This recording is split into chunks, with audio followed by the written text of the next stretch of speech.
how many slaves does it take to make one electric car? Now, there's a question for you. And before we move on, in fact, let me tell you something. Electric cars are nothing new. Did you know that in the 1890s in London, there was a fleet of taxis that would hum around the streets of London, which were electric, and so silent were they that their nickname was the Hummingbirds. Google it, it's true. So electric cars are nothing new, but are they any good? Are they environmentally friendly? Are they eminently usable? Well, I've just had a conversation here, the local supermarket car park, with a guy with an electric car, and I just quizzed him, how do you feel about your electric car? He doesn't like his electric car, he's going to sell it. He suffers great range anxiety, so we know all about that.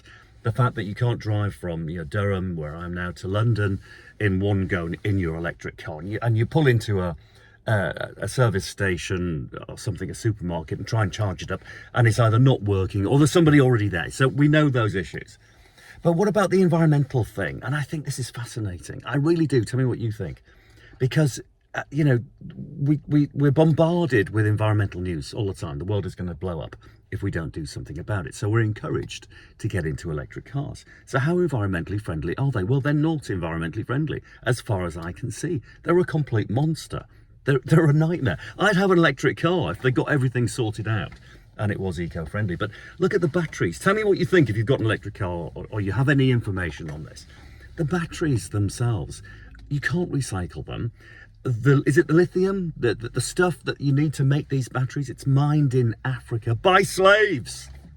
Literally, there are many mines around the world that, I was going to say employ slaves. You don't employ slaves. It's slave labour.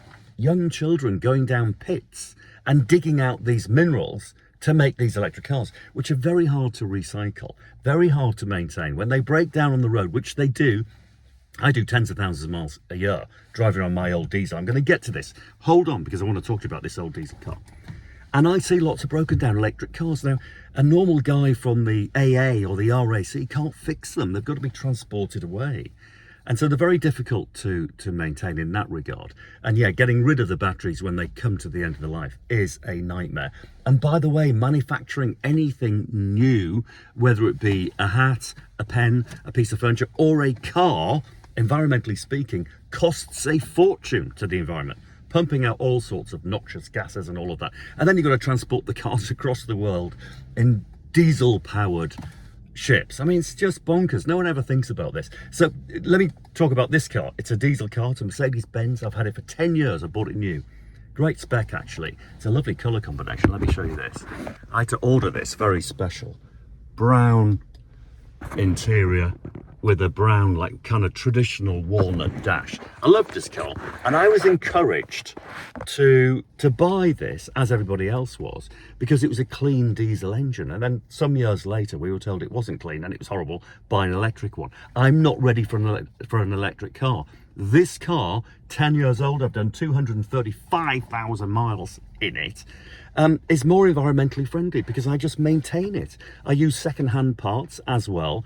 And the majority of the damage caused to the environment with any car, with any object, is caused when manufactured. So this was manufactured 10 years ago. The damage has been done. Maintaining it and keeping it on the road is more environmentally friendly than buying an electric car. And guess what? I save a fortune. Give me your thoughts. What do you think?